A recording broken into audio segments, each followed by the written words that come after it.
The most important part of my job happens before I ever get up here on stage, and it's the moment I learn about you. I get on a content customization call with my clients to do just that, right? To customize the content so I can really build an experience that feels like yours because I know a thing or two about you. So I'm on that call for this conference over in the West. Who was with me at Women of the Channel West? Where are my people? Can I get a holler from my people? Okay, so Women of the West. There's about 6, 7 of us in this Zoom room. I'm taking all the notes. I'm asking all the questions. And we get to the point of the call where it's like the last question, okay? And the last question I always ask is this. You've had a lot of speakers. I'd love to know what works, what doesn't, what really crushes, and what falls flat. So everybody's going around the Zoom room giving me their answers to this question when I notice that Jackie with IBM, powerhouse, Jersey girl, really outspoken, she hadn't said anything. And I was like, that's weird. So I let everybody finish. I'm taking notes, and then I say to Jackie at the very end, I say, hey, Jackie, I noticed you haven't added anything to this conversation. Before we wrap up, is there anything you want to drop in? And she goes, actually, yeah.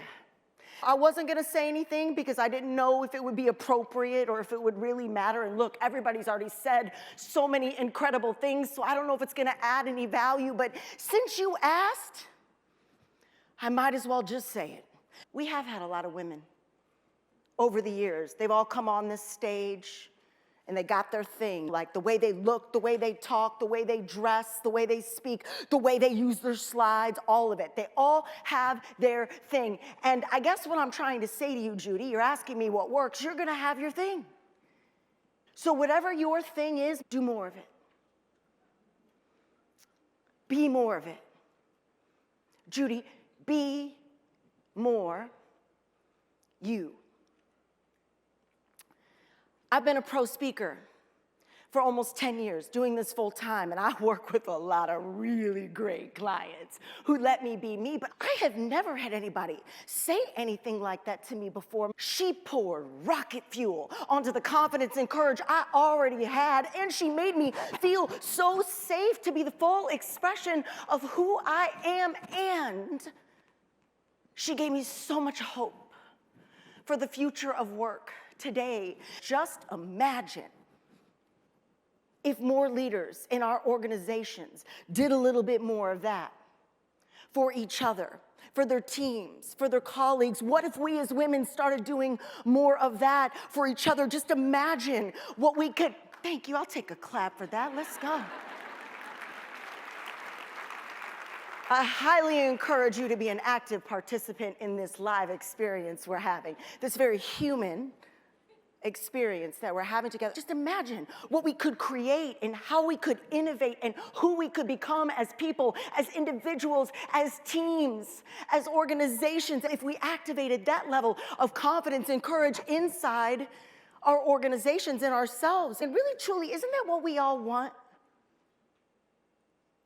To be more us, right? To build lives and careers that really feel like ours. The problem is that we are overthinking and overlearning and underacting. Burnout is rising. Initiative is shrinking. Leaders are demanding innovation but rewarding safety. We say we want change, but we're clinging to what's familiar, and then we wonder why nobody's making moves, why there's a lot of inaction, and why nothing changes. And I believe it's because our brains, our big, beautiful brains, have a lot of open tabs these days. Okay, let's talk the change, uncertainty, politics, the economy, AI, technology, the robots are coming. Wait, I think the robots are already here. So there's a lot happening and our brains can't take it. There's all of these tabs we need to close, but our souls, they want one thing. Am I safe here?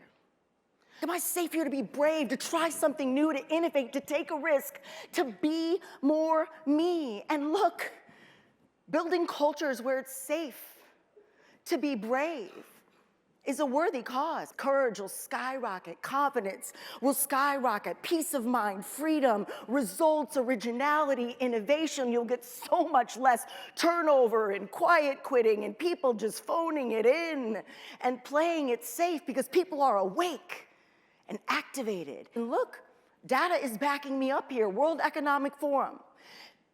They saw it coming.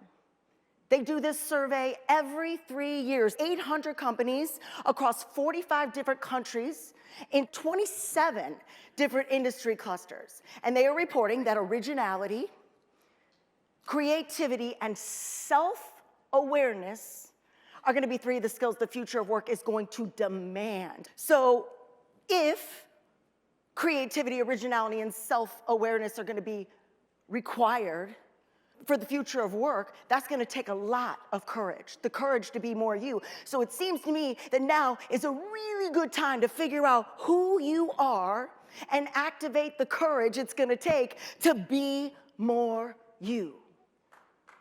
Yeah. But it's hard. I get it, the fears are real. I don't want to embarrass myself. I don't want to get fired. I don't want to offend anyone. I don't want to look cringe. And oh my goodness, what if somebody doesn't like me? Real talk. We worry so much about people not liking us, people judging us, and people making fun of us. But the cold hard truth is this: people already don't like you. I am so sorry. People are already judging you. People are already making fun of you. People already don't like you. Can I get a holler for that? And while we're at it, can we drop a little Bonnie Raitt on it? Because if people are already talking, baby, let's go give them something to talk about. Disclaimer, I think that song is actually about something kind of naughty. So we're just gonna pull it back and make it ours. The anthem for courageous self-expression. But yeah, there's this tension between our brain and our soul, and we don't like it, so we try to fix it. We do all the things. We bust out all the new systems, strategies, planners. We reorganize our office. We do what everybody else is doing. We buy the crystals. We burn the sage. We hire a healer and move to the desert. Actually happened. 4 years ago, I moved to the desert to find myself, and I did, but it took me a minute because wherever you go, there you are. It's crazy. Job, people, states, wherever you go, there you are. So we do all of these things outside of us that seem to work for everybody else, and maybe they work for you too for a little bit, but nothing seems to stick. Why? Why aren't those things working for you? Why aren't they making you feel more chill about change, more creative, more self-aware, more confident in yourself? Why aren't they helping you holler at your dreams? I believe it's because our brains are louder and way more practiced than our souls. And look, I'm not here to hate on our big, beautiful brains. Our brains are incredible and amazing, and they're doing their job. Their number one job is survival. Their job is to protect you and keep you alive, and it's real good at that job, which is why it's also a problem. Sometimes it's too good at its job. So your brain is always using past data to help you make decisions today. So it's always pulling you backwards. So it's gonna be using old mistakes, failures, pain points, missteps, things that didn't really work to keep you safe today. So your brain is like this internal auditor, this internal risk manager that's constantly going, you tried that once in a board meeting and it didn't work out. Can we just not do that again? Or the last time you were that full expression of yourself at the work event and you got some weird looks, can we just put Barbie back in the box? You know what I'm saying? Like the last time you tried that really creative thing with your presentation and it was more crickets than cool, can we just never try anything new again? So brain is always gonna pull you into the past to keep you safe today, but soul knows. Soul's job is to pull you into the future. The question then becomes, how? How? How do we hear our soul, trust our intuition. What is my soul? What is my intuition? How do I navigate all the uncertainty today with that kind of confidence I want? And how do I build cultures of courage and confidence, not just in myself, but in my team, in my organization? And how do I be more me naturally? We're gonna use this verb I was born with so you can be yours. Quick disclaimer here. When I am talking about hollering, I am not talking about yelling. I'm not talking about being louder. I'm talking about being realer.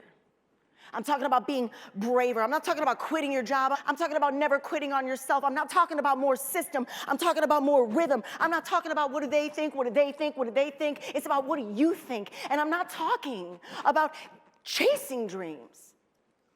I'm talking about catching dreams. And we catch them with your courage. So these 6 practices will be a framework you can call on time and time again, because as you grow and as you change and as you evolve, you will reach new levels. And you know what they say, new devils. Every time you level up and shift dimensions for yourself, you'll be somewhere you've never been before. And it's gonna feel real uncomfortable, and you're gonna lose yourself, and you're gonna doubt yourself, and you're gonna question yourself. So we need to come back to center. These practices bring you back to center. They help you stop overthinking, start moving. They help you stop doubting yourself and start making moves faster. Now, after my content call with Jackie and the team, we're gonna roll deep on 3 ideas. Having a perspective, because inspired people do inspiring things. We're gonna talk about locking in, because what you focus on will expand, and then we're gonna end with the power of experimentation, the laboratory, being in practice in your life, because perfection is a poison that pretends to be a vitamin. As you can see, there are 6 practices, and they are all critical on your journey of self-discovery. And because we can't get to them all today, we got a QR code. You'll get an instant download with everything from today's presentation, the research, the data, stuff you can use with your team, your family, for yourself. It's like taking this little keynote home with you, cool? And last but not least, take what works for you, because every one of us is in a different space and place in life and in career. All right, let's go back to the brain, the prefrontal cortex. This is where conscious thought, values, and beliefs are shaped. So if the future of work is going to demand originality, all good artists, and you are the art because you exist and breathe oxygen, have a point of view, a perspective.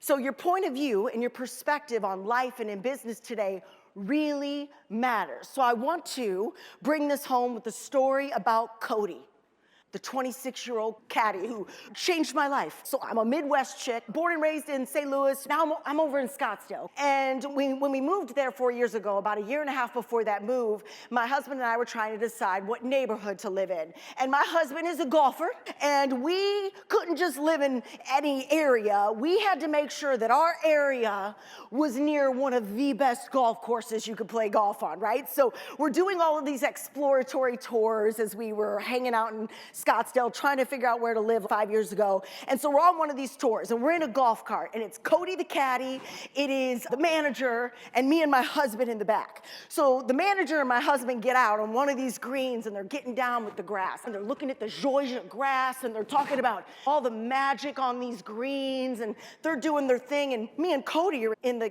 golf cart alone. And so Cody, he's just making the small talk. So he's, so Judy, you gotta tell me, what do you do for a living? And I was like, Cody, actually, I'm a keynote speaker, I'm an author, I write books and stuff, and I travel, motivational speeches. He's like, bro, that's so cool. You gotta tell me, what do you write about? What do you speak about? I go, I talk about courage and making moves, and I help people think differently about the verb that they are, and I use my last name and the whole thing. He's, that is amazing. You gotta tell me. I'm like, what? He goes, what inspires your work? Okay, bruh. I'm like, whoa, I have never been asked that question before. Are you kidding me? I'm an artist, I'm a creator, I'm a thought leader, and I can't answer what inspires me. So I think I had just gone to a Beyonce concert and was reading some Brene Brown. So I was like, Beyonce, Brene Brown, awesome people, but not inspiring my life's freaking work. And you know how when you're talking to someone and you watch yourself going from cool to cringe in 5 seconds? Like I was losing Cody. Cody was gone. Like his eyes were glazing over, like I was losing the dude. And so I flailed through it, and I was talking about being shook. I went home that night, I was like, why could I not answer that question? Of course, I have so many things that inspire me. So I vowed to never let that happen again. That night, I go to my iPhone and I immediately open it up and I go, people, places, and things that inspire me. And I just started riffing on this list. This is my actual list. So all these things like that have inspired me forever. Things like Gilda Radner and the boombox and graffiti and hip hop and the whole decade of the 90s. And if you look at my brand and my visual identity and my slides, you're gonna see this in my work. It's who I am. Why wouldn't I think of that? It was a Beyonce. I was like, I can never let that happen again. So this list has a lot of old things that have inspired me forever, but then there's new things on this list. Things like the cactus. I live in the desert, and cactuses actually bloom. Did you know that? Bloom flowers without water? And I'm like, if a cactus can bloom in the desert without water, I can bloom anywhere. So I love a cactus. Do you know what I'm saying? So like we're catching things from the outside. This makes sure I stay an active participant in my life. And I loved it so much that I turned it into this like visual vibe board on Pinterest. And I update this every year. And right now you're looking at my soul. These are the things that really make me so happy and so inspired, and they make up me as a human. And so I brought it to life in this way. I put the instructions on how to do this in the toolbox so you can make one for yourself, with your family, maybe for your kids. Maybe you go old school with the cork board and you just start pinning things that are inspiring your family. You put it in the kitchen. Maybe you have a team. When I was leading in corporate, man, we'd have these cork boards full of things that were inspiring the goals we were chasing.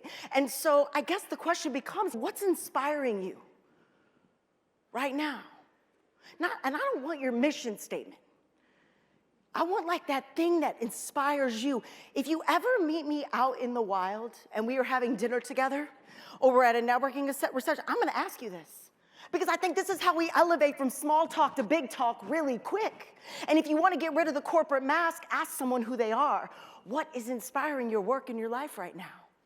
You're going to have a really elevated conversation instead of, so how's the weather? What do you do? Where are you from? Yeah.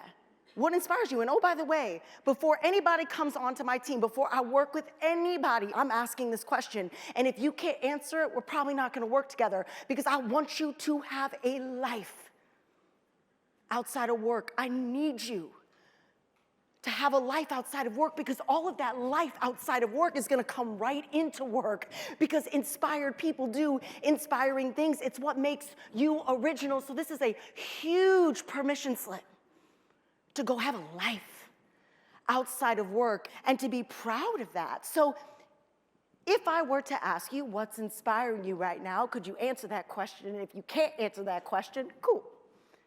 You've got your first homework assignment. Now, this may require you to look at things differently, but when you look at things differently, you change the way you look at things. So let's go to the occipital lobe, the lens through which we see the world. This is where all the magic happens. When we lead with fear and assumption, we're more like yes but energy instead of yes and energy. How many of us in this room know an energy vampire? Yeah. If your hand is not raised, it could be you. I'm so sorry. We know these people. We know these people, so we don't want you to be an energy vampire. So openness is a big deal. I used to have this really bad habit of judging my audiences. I'd step on stage and I'd scan the audience, and I'd instantly, through faces, be like, okay, they're with me, they're with me. Oh God, they hate me, they're with me, they're with me. And it was a bad habit, judging your audiences, closed off. And what I was doing was like really reading like fear and insecurity. So I want to tell you my RBF story. Do we know what RBF stands for? So I'm giving a keynote in Dallas 2019, and we're off to the races, 2,000 educators, 50% men, 50% women. And then all of a sudden, right down the middle of the stage, I spot her. It's not you, ma'am, I promise, but I see her. And let me tell you something, her RBF was RBFing. And once I saw her, I could not unsee her. Like, I'd go over here and I'd catch vibes from this table and I'd be like, oh, my people, right? And then I'd come over here and I'd be like, oh God, here she is again. Then I'd go over here and I'd be catching vibes from these people, right? Getting all the energy. But I always had to come back center. And there she was. I was like, is she gonna go old school and just like pull tomatoes out of her purse and start throwing them at me? It was awful. The audience was none the wiser. I get a standing ovation, no pressure. But I get a standing ovation, we have so much fun, but I felt like I couldn't get out of there fast enough. So I get through the talk, I go backstage, we have a book signing, and everybody's lined up in front of the stage here. And so I'm shaking it off, signing books and snapping selfies and doing all my things, and I'm signing a book, and I lean out to the right a little bit, and she's in line. I'm like, RBF is in this line. So naturally, I am having no fun with anybody in front of me because inch by inch, minute by minute, second by second, RBF is getting like closer and closer and closer. And before I know it, RBF is standing in front of me. And I don't know about you, but when I'm really nervous, I get so weird. And so she's standing in front of me, and this is literally what I said to her. She's like, hi, and I go, hi, my name's Judy Holler. I was your keynote speaker today. Like a freaking border collie. What is happening? No chill. And she's, yeah, I know. And she goes, I gotta tell you something. I'm like, what? She grabs me by my shoulders, She goes, I have to tell you something. She goes, I almost did not come to this keynote today. And I was like, inside, kind of going, really, why? And she's, a year ago, this week, I lost my only son, Joseph. And your talk today on fear made me realize that I have been so afraid to be his mom. She goes, I've been living as this woman who lost a son instead of remembering that I had one. And she goes, that all has to stop today. I'm not afraid to be his mom anymore. Today I start living again. And oh my God, guys, we're still in touch. She's thriving, by the way, thriving. I know. She is so beautiful, so magical. Everybody around us is crying and we're hugging it out, and that moment taught me something really powerful. Number one, RBF no longer means RBF for me. It means really big feels. Because we don't know what people are feeling and going through and transforming and processing. Plus, it'd be way creepier if someone sat through a keynote for 60 minutes smiling like Barney. I cannot. And it made me realize something really powerful. I wasn't reading her face, I was reading my fear and my insecurity. And I learned one of my most powerful lessons in any public career, whether you speak on behalf of your company, for yourself, anytime you have to put yourself out there, you can never trust a frown because you don't know. But you can also never trust a smile because I have had people stab me in my back and smile in my face. Who can we trust? Ourselves. And that's gonna require some courage. So let's wrap it up with the back of the brain, the cerebellum. This is the laboratory. This is where all the magic happens. This is where you build the muscle of confidence and courage and creativity, the confidence and courage and creativity that is going to be required for you to live a life fully expressed. This is you making a commitment to experimenting with your fear and your courage every single day on purpose, and you're already doing big, courageous expression experiments regularly. You're already doing it. Big things, going for jobs, promotions, getting married, getting divorced, choosing to have kids, not have kids. We've all survived middle school, and that is so unhinged. But you don't need to jump out of a plane or free solo Mount Everest to be brave. It's the small, daily things that matter the most. So if there's one homework assignment I could leave you with, it would be this: to conduct in the next 24 hours your first official expression experiment. Because if you want to be courageous and fully expressed, it's gonna require that you build the muscle of courage, and it is a muscle. And if you don't use it, you will lose it. If you want confidence, you have to go where you have none on purpose, regularly. So by the end of the day today, can you tonight dance like literally everybody's watching? Maybe you try a new food or wear something different or put on a new lipstick color or introduce yourself to Jackie if you've never met her or someone within leadership that you've never met. Can you take a selfie and post your beautiful face on social media in the next 24 hours to talk about why you love being a woman in technology in this industry today and why you come to these meetings? The question is, when was the last time you did something for the first time? The problem is that we do things the same way we've always done them because that's the way we've always done them, and then we wonder why nothing is different. And look, it's not easy. As you shift dimensions and go from one universe to the other, you will experience turbulence on the flight of your life. But it's all the work you do in the non-crisis moments that prepare you for the crisis. And in case you forget how beautiful and powerful and strong and brave and confident you already are, I'd like to remind you with a piece of poetry featured in my new book called Hollerate Your Dreams. It's a piece called You Are the Art, and I wrote it for you. Expression isn't exclusive to art. You are the art. And in a world where it feels like we're being pulled further and further apart, maybe the glue that can put us back together is you being you, not the system, the matrix, the rules we break or obey, but the brushstrokes of your presence, the ultimate present. The real gift, the masterpiece, is you masterpiece by being who only you can be, because see, with every brave move you make, you sign the canvas with your name. Every moment, every interaction, a stroke of truth on the world's frame. See, art isn't passive, it moves. It speaks, it disrupts, it shakes. Art doesn't sit back and wait, it dares. It does, it becomes, it picks up its pace. So be the art, your art. And if you feel it in your gut, follow that. If self-doubt walks in, shatter that. If pride blocks your path, swallow that. If confidence walks in, model that. If you need to step back, honor that. But if you lose your courage, you better call it back, because you will never get in this life what you're not brave enough to holler at. Thank you so much for the gift of your time. Thank you so much. Thank you so much. Thank you so much. Thank you so much. Thank you.